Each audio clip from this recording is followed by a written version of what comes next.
السلام علیکم ورحمۃ اللہ وبرکاتہ۔ محترم ناظرین کرام، دی وائس آف اسلام کی طرف سے میں ہوں آپ کا میزبان حذیفہ حجازی۔ جیسا کہ آپ جانتے ہیں کہ دجال سے متعلق ہماری گفتگو چل رہی ہے، تو آج کی گفتگو میں آپ کو دجال سے متعلق چند ایک باتیں بتلانے کی کوشش کروں گا۔ تو چلتے ہیں اپنے ٹاپک کی طرف۔ محترم ناظرین کرام، ہماری سوسائٹی کی بہت ساری شخصیات اور بہت سارے لوگ جو کہ عوام و خواص کے اندر موجود ہیں، وہ دجالی لشکر میں شامل ہو چکے ہیں۔ اگرچہ وہ اس بات کا اعلان نہیں کرتے، لیکن ان کا قلم، ان کی زبان اور ان کی ساری سٹرگل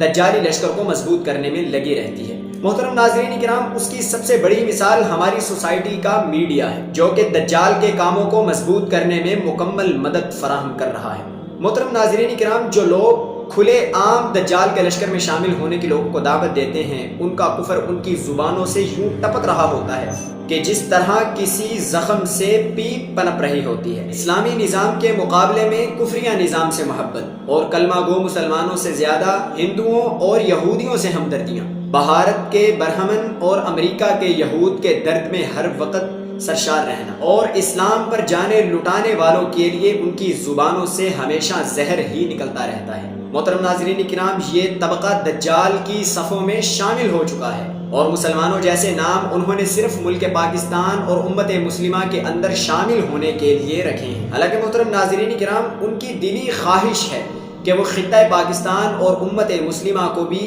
یہود و ہنود کے حوالے کر دیں۔ محترم ناظرین کرام، جمہوری نظاموں کے آنے جانے میں ایسے پھنسے ہیں کہ انہیں اس بات کا خیال ہی نہیں رہتا کہ آخر ان جمہوری حکومتوں کے دھاگے اور ان کی ڈوریں کن کے ہاتھ میں ہیں، اور یہ حکومتیں کس کے اشارے پر چلتی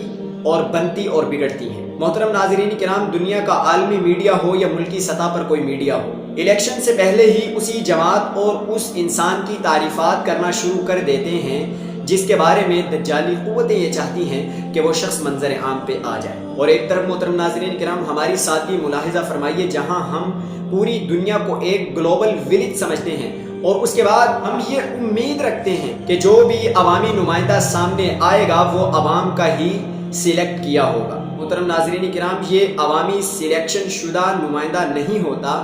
بلکہ یہ وہی نمائندہ ہوتا ہے جسے خفیہ طاقتیں منظر عام پر لانا چاہتی ہیں۔ ہمیں یہاں یہ بات کو سمجھنا چاہیے کہ اس گلوبل ولیج میں پاکستان دجال کے لیے بہت ہی زیادہ اہمیت کا حامل ہے۔ اور محترم ناظرین کرام، پاکستان کو قبضے میں رکھنے کے بہت ساری تنظیمیں جیسا کہ IMF اور ورلڈ بینک اور فری میسن کی تمام توجہ اس بات پر لگی ہوئی ہے کہ پاکستان میں ان کا اتحاد مضبوط رہے، تاکہ اس خطے میں دجال کے مخالف لشکر سے نمٹنا ان کے لیے دائیں ہاتھ کا کھیل بن جائے، اور امام مہدی کی حمایت کے لیے جانے والے لشکر کو یہیں ختم کر دیا جائے۔ محترم ناظرین کرام، جہاں تک ہمارے مسلم حکمرانوں کے طبقے کا تعلق ہے، تو دجال ان کے نظام سے بالکل مطمئن جا رہا ہے، کیونکہ جس ملک میں بھی کسی اسلامی ملک میں یا غیر اسلامی ملک میں کوئی اسلامی تحریک اٹھتی ہے تو اس کو دبانے کے لیے تمام مسلم امہ کے حکمران اپنا کردار ادا کرتے ہیں، اور ان ممالک کی خارجہ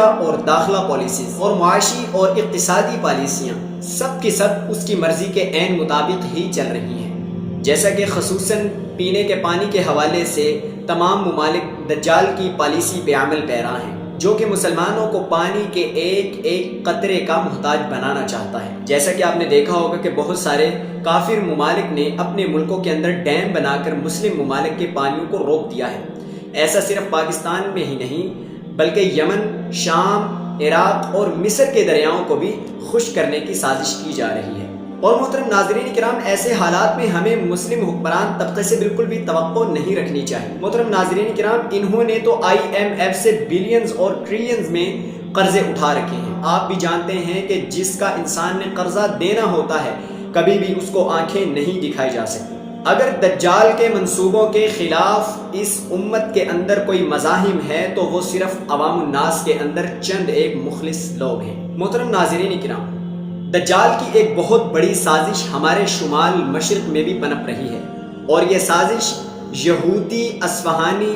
آغا خان کی آغا خان اسٹیٹ بنانے کی سازش ہے۔ آغا خان نے یہودی عالمی اداروں کے ساتھ مل کر آغا خان اسٹیٹ بنانے کی سازش کر رکھی ہے، جس کی سرحدیں پاکستان کے شمالی علاقہ جات کو چھوتی ہوئی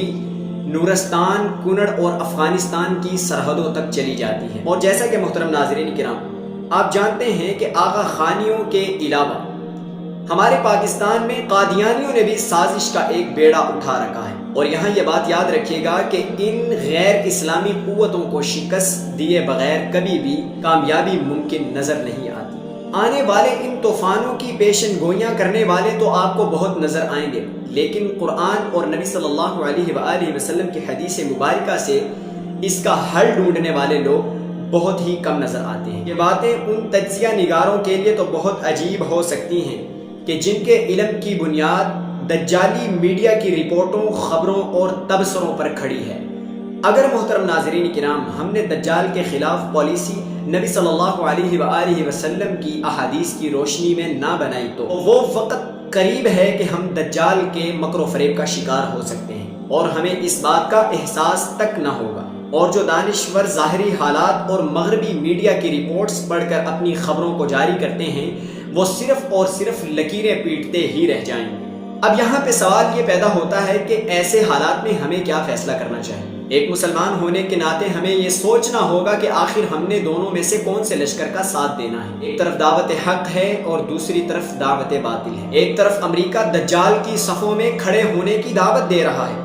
اور دوسری طرف غربا کی سرزمین اور جہاد کے میدانوں سے صدائیں آ رہی ہیں۔ محترم ناظرین کرام ہم اچھی طرح جانتے ہیں کہ ایسے حالات میں ہمیں کیا فیصلے کرنے چاہیے۔ جیسا کہ آپ جانتے ہیں حالات بہت زیادہ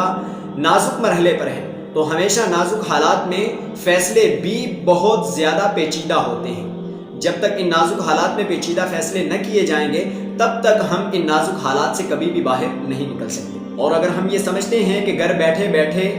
ہم ان حالات سے نکل جائیں گے تو محترم سامعین کرام یہ ہماری سب سے بڑی بھول ہے۔ تو اس خاص وقت میں ہمیں خاص فیصلوں کا سہارا لینا پڑے گا، اور ہمیں ایسے اقدامات کرنے پڑیں گے جس کی وجہ سے ہماری پروٹیکشن مضبوط ہو سکے۔ جہاں تک پاکستان اور امت مسلمہ میں موجود مخلص لوگوں کا تعلق ہے تو محترم ناظرین کرام ان کی تعداد بالکل آٹے میں نمک کے برابر ہے، جو کہ بہت ہی زیادہ قلیل ہے، جبکہ ان کے مقابلے میں موجود پاکستان دشمن عناصر کی تعداد بہت زیادہ ہے، اور وہ تقریباً پاکستان کے ہر شعبے پر ہی قابض ہو چکے ہیں۔ اور اس وقت قادیانی پاکستان کے اعلیٰ اداروں میں برجمان ہیں۔ بڑے بڑے ٹی وی چینلز اور مشہور کالم نگار اور بڑے بڑے دانشور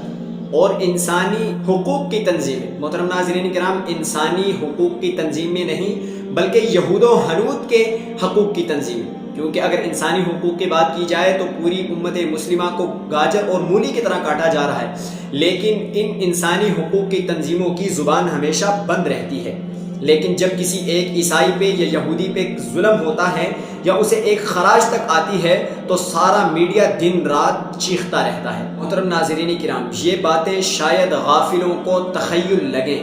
لیکن دنیا دیکھے گی کہ پاکستان اور امت مسلمہ میں موجود دجال کے ایجنٹ جو سازشیں کر رہے ہیں، اگر ہم نے ان کا کوئی سدباب نہ کیا تو محترم ناظرین کرام وہ وقت دور نہیں کہ امت مسلمہ کی تباہی کا سامان تیار ہو جائے گا، اور جو اس کے خلاف آواز نہیں اٹھاتا کل قیامت والے دن وہ بھی انہی کی صفوں میں کھڑا ہوگا جس صف میں یہود کے پیروکار کھڑے ہوں گے۔ محترم ناظرین کرام ہمارے اس سیریز کا بنیادی مقصد صرف اور صرف امت مسلمہ کے نوجوانوں میں آگاہی پیدا کرنا ہے کہ ایسے حالات میں ہمیں کیا کرنا چاہیے۔ محترم ناظرین کرام دجال برمودا ٹرائی اینگل میں موجود ہے یا نہیں، وہ جلد نکلے گا یا بدیر نکلے گا، لیکن محترم ناظرین کرام ہمیں آنے والے فتنوں کا ڈٹ کے سامنا کرنا چاہیے، کیونکہ یہ وہی فتنے ہیں کہ جن فتنوں کی وجہ سے دجالی لوگ دجالی لشکر میں شامل ہو جائیں گے اور مسلمان اسلام کے لشکر میں شامل ہو جائیں گے، اور جو دجال کے آنے سے پہلے جس لشکر میں شامل ہو جائے گا اگر وہ اسلامی لشکر میں شامل ہو گیا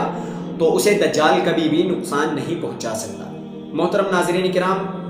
اللہ تعالی ہمیں دجال جیسے عظیم فتنے سے محفوظ و معمون رکھے، جیسا کہ نبی صلی اللہ علیہ وآلہ وسلم اپنی نماز میں دجال کے فتنے سے اللہ کی پناہ مانگا کرتے تھے۔ تو محترم ناظرین کرام مزید قیامت سے پہلے آنے والے فتنوں سے متعلق جاننے کے لیے ہمارے یوٹیوب چینل کو سبسکرائب کیجیے اور بیل آئیکن کو دبانا بالکل نہ بھولیے گا تاکہ دجال اور علامات قیامت اور فتنوں سے متعلق ویڈیو سب سے پہلے آپ تک پہنچے۔ اگلے ٹاپک تک اپنا بہت خیال رکھیے گا۔ السلام علیکم ورحمۃ اللہ وبرکاتہ۔